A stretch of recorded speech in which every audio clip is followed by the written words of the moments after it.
नमस्कार, मैं शिव आपका स्वागत करता हूं आज फिर से एक नई रेसिपी के साथ आपका अपना शिवम किचन में। और आज की जो रेसिपी है वो है टमाटर का चटनी या टमाटर का मुरब्बा। बिहारी में इसको बोलते हैं खट मिठिया, यानी खट्टेपन के साथ मीठा दोनों ही।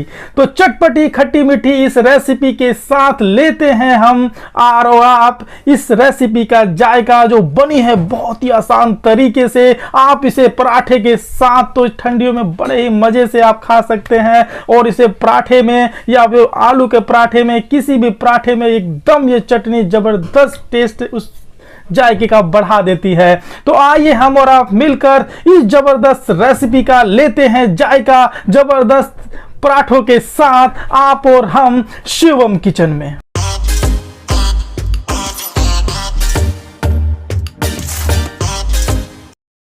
आइए हम और आप मिलकर इस टमाटर के मुरब्बे को बनाते हैं। मैंने आधे किलो टमाटर अच्छे से धो के साफ करके लिया है। अब इसके मैं छिलके को इस पिलर की सहायता से इस निकाल लूँगा।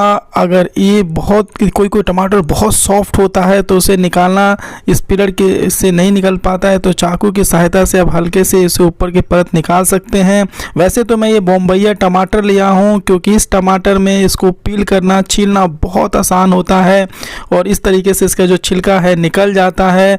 और मैं इस तरह के सारे टमाटर जो है इस तरीके से छील कर इसे जो है इसमें इस्तेमाल करूंगा मुरब्बे में, ताकि जो छिलका है वो गलता नहीं है। इसीलिए मैं इस छिलके की परत को ऊपर से निकाल दे रहा हूं। और इस तरीके से जो हमारा टमाटर अब छिल गया है, अब इसे काटते हैं। काटने के लिए देखिए मैंने इसके ऊपर की जो परत है वो गांठ है वो निकाल दिया है, वो भी निकलती है। इसीलिए मैं इसके ये दो हिस्से और इसे बीच से दो हिस्से करने के बाद इसके मैं यहाँ से मोटे मोटे टमाटर रखूँगा। बहुत पतले टमाटर रखने के से ये गल जाएगा। इसीलिए मैं इसमें जो है बड़े बड़े थोड़े मोटे साइज़ के टमाटर को जो है इसे रखना ज़्यादा अच्छा रहता है इस मुरब्बे में, चटनी में।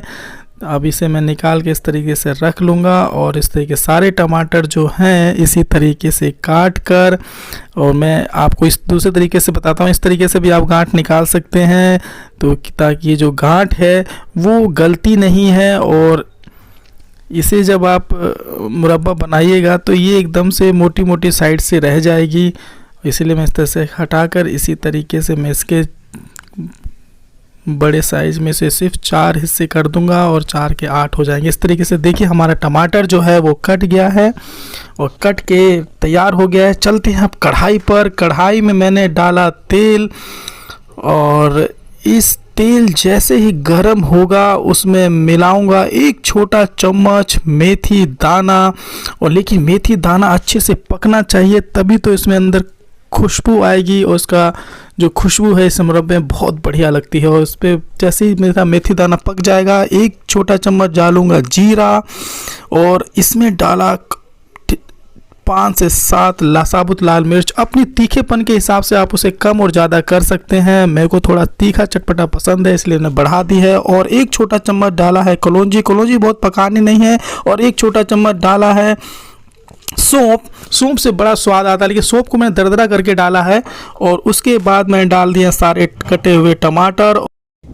इसके बाद मैंने डाला 1 छोटा चम्मच नमक और 1 छोटा चम्मच काला नमक। इससे स्वाद बहुत ही बढ़िया आता है इस मुरब्बे में। और इसे अब हम थोड़ा सा गलाएंगे। जैसे ही थोड़ा सा गलेगा इसमें मैंने थोड़ा डाला हल्दी से इसका जो कलर और टेस्ट वो भी बहुत ही अच्छा आता है।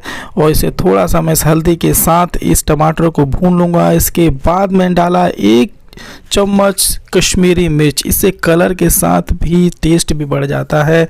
और मैंने इसे अब इससे अच्छे से पकाऊंगा ढक कर, ताकि ये अच्छे से जल्दी पक जाए। और देखिए जब हमारा टमाटर है इस तरीके से आधा पक गया है, तो मैंने उसके ऊपर डाला है आधी किलो टमाटर। मैंने 2 कटोरी लगभग 200 ग्राम के आसपास चीनी डाला है। आप अपने मिठास के हिसाब से इसे बढ़ा और घटा भी सकते हैं। और इस तरीके से मैंने इसे डालकर अब जो है हमारा जो मुरब्बा है वो अब पकेगा। थोड़ा सा इसे पकाएंगे अच्छे से। और अब जो है मैं इसे थोड़ी देर के लिए ढक दूंगा धीमी आंच पर, सिर्फ 2 मिनट के लिए। देखिए हमारा जो चीनी है अब उसके साथ टमाटर पकने लगा है।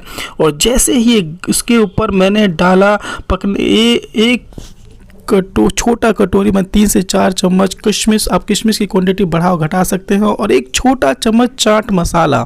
इससे जो है चटपटाहट के साथ बहुत अच्छा लगता है। एक छोटा चम्मच गरम मसाला, इसके साथ जो है स्वाद के साथ इसकी खुशबू भी बहुत बढ़िया लगेगी। ये जब आप इसके ये जैसे ही गाढ़ा होगा, गाढ़े होने तक इसे पकाएंगे। हमारा टमाटर तो ऑलरेडी पक ही चुका है, मसाले भी इसमें पक चुके हैं, खुशबू आने लगी है। आपको समझ में आने लगेगा कि भैया चटपटी चीज़ आपके किचन में बन रही है। और जो है हमारा मुरब्बा अब ये लगभग रेडी हो गया है, गाढ़ापन आने लगा है। जैसे ही गाढ़ापन आएगा मैं इसे ढक दूंगा, और जैसे ही ये ठंडा होगा और गाढ़ा हो जाएगा। इसीलिए आप अपने हिसाब से कितना गाढ़ा कितना ड्राई लेना चाहते हैं उस हिसाब से इसे पका सकते हैं। हमारा जो है अब मुरब्बा तैयार हो गया है। इसमें गैस को किया फ्लेम जो है मैं इसे बंद, और जो है अब ये जो हमारा मुरब्बा है वो तैयार हो गया है। अब इसे मैं रख लूँगा। जब ये ठंडा होगा, जितना ठंडा होता जाएगा उतना ही ये गाढ़ा होगा। अब ये पूरी तरीके से तैयार हो गया है। आइए हम और आप मिलकर इसका लेते हैं स्वाद।